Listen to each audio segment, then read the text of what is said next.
given, that's how we live it. Don't be mad at the system, it's simply how we've existed. I hear a lot of people talking like they politicians and choose to be an accountant because Hello, and welcome to Seek Truth, Speak Truth. Good day to you all. I hope you're enjoying your day on this beautiful globe.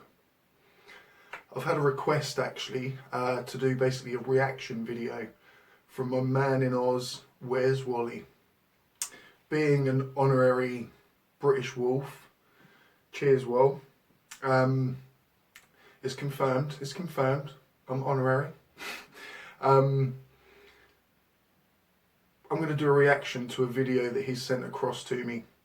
It contains some brilliant creators, and namely, check these channels out, possibly go and subscribe if you do like what you see. And secondly, we're going to destroy Flat Earth, and I am going to basically do a reaction video.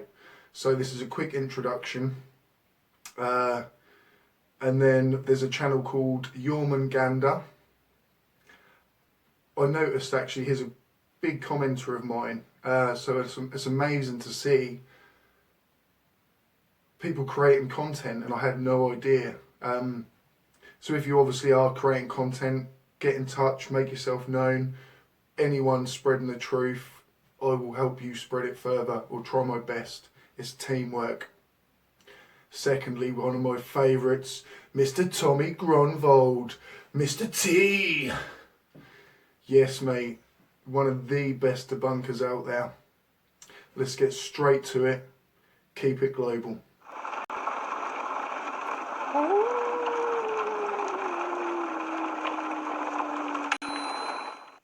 G'day everybody, WheresWally here. Well, this one is a beauty. This is a collaboration video that I put together with a few other content creators. Now, I asked some fellow content creators to, well, create some content for this fellow. This is a great community we have here, well, on this side at least. Jörmungander, he's a great content creator, and he only has 110 subs, and wow, he really needs some more, so please sub to him. He is so professional for such a small and very scientific channel. I really like his style. And the links to all the providers are, as always, in the description below. There is Arctic Reflections, TommyGrønvold, Huge R's, Wade's Underworld, and Critical Think to round out this excellent group of providers.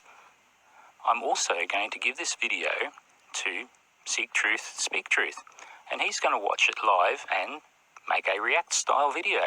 So hopefully that will be out in the not too distant future as well, so that should be fun to watch. The future is now. Well, strap in guys and enjoy. This is going to be a long one. And I've also put the chapterized down on the timeline so you can skip around really easy. Flat earthers are fond of telling globers that we should do our own research, as if an observation is somehow more valid for having been done first person. Every other glober in this video does his own observations and comes to conclusions inimical to flat earth dogma, so doing your own research clearly isn't the issue. When flurfs do observations of the physical world, rather than research on YouTube University, they fail to understand that their mistakes aren't in choosing to do their own research, but in the planning and execution of the observation and the interpretation of the results. Why? Because they're more acquainted with the scientific method as a slogan than as a process to engage with. Flurfs use their observations like a drunk uses a lamppost, for support rather than illumination. They choose a marginal observation that's likely to confirm their beliefs rather than challenge them. They perform their observations under conditions most likely to confirm their beliefs rather than present the phenomenon clearly. And they interpret their results in the context of their a priori beliefs rather than letting... I think I'm just going to sit and laugh along to this a bit and obviously take it in from both, you know. Obviously here, massive refraction going on.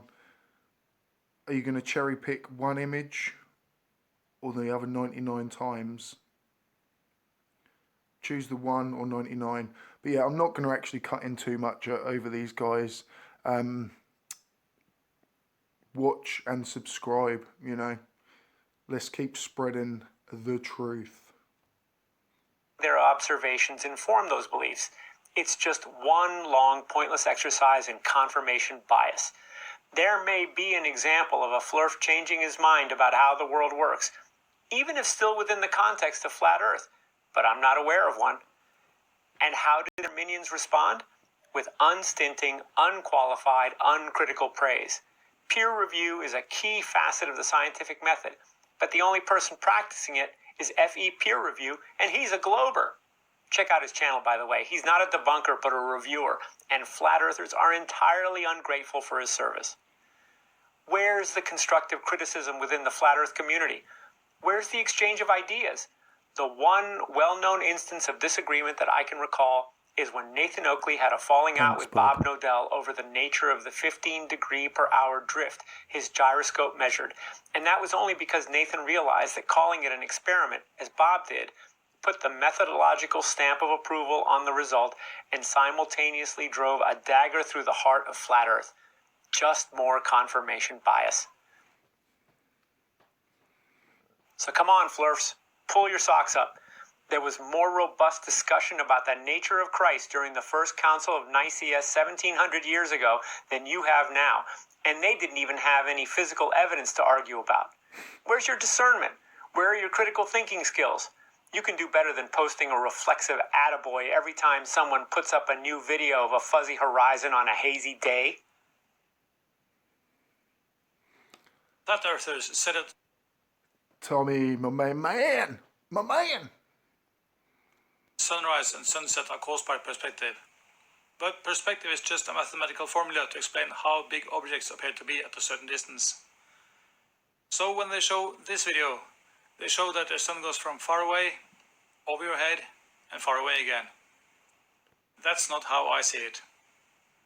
Where I live, just north of Oslo, Norway, the distance to where the sun is supposed to be on the flat Earth with the sun 3,000 miles up just doesn't change that much during the day.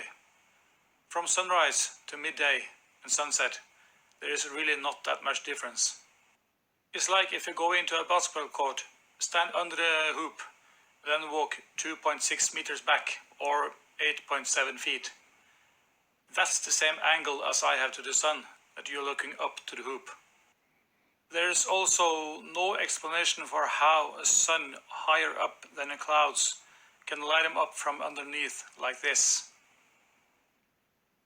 They also say stuff like ships disappearing bottom first because of the Rayleigh criterion or perspective or compression. None of those explain bottom first. So they try with angle of attack, whatever that is, because the angle towards the bottom is smaller than the angle towards the top or something. But when I'm standing here at 22 meters or 70 feet, that's just about halfway up this ship. So the angle towards the top and the bottom are the same. On a flat surface, that shouldn't make any difference whatsoever. But when that ship is going away from me, the bottom is going first. The thick blue strip at the bottom disappears first, and the skinny radar and chimney is what I see at the end. Oh, it's the angle of attack. According to that Rayleigh criterion, I should be able to see all of that ship 3 times further away than it was. And there were no waves that day large enough to cover all that ship. They would need to be higher than me. That's simple geometry.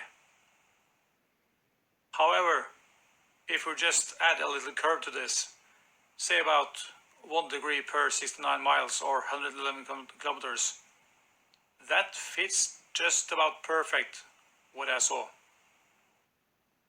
So to end this, let's just throw a bit of Occam's razor in there. You need to come up with all excuses like perspective, compression, Rayleigh criterion, everything. And then you need to adjust all of them to make them fit your beliefs. We say curvature, and it fits. Hey, thanks, Wally. Lovely. Cheers, Tommy. I quite enjoyed that, actually. Just seeing what other creators are getting up to. I know my things, but many other people know so much more. And that's how we learn, guys, is just spread the knowledge and keep spreading that truth. I will be doing part 2 within the next couple of days.